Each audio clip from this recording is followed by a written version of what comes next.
चलतु आज देखा आम फौजी मानकर फैमिली पार्टी आम सब के एंजॉय कलु। जय जगन्नाथ मो श्रद्धा स्वागत जनाऊँ मोर आउ गोटे मिनी ब्लॉग को। 2-3 दिन है तो आम ओडिशा रे वर्षा लगी रही। आज आम रांची रे भी सकाळ पाखरु वर्षा लगी रही।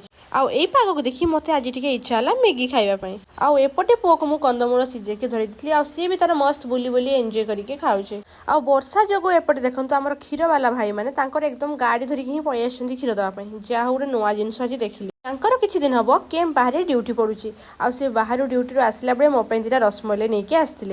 नॉर्मली तो एते मते मीठा जिनस भल लगे कि खाया पसंद नुह हेले मते कम मीठा वाला ये टाइप रसमलाई खाया बहुत भल लगे। आउ एटा भी बहुत कम मीठा थिला तो तांको मोर पसंद ठीक भाव जना।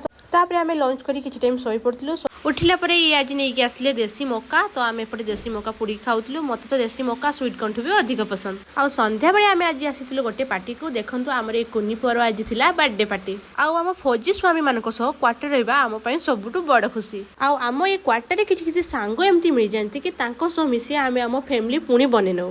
हौ छाड़ू चलतु एबे टिके आमर बर्थडे स्पेशल मेनू उपरे जिबा। तो एठी आमर हेछि भात खीरी पूरी आउ एटा आमर हेछि पनीर तरकारी आउ एपटे हेतला मिक्स वेज।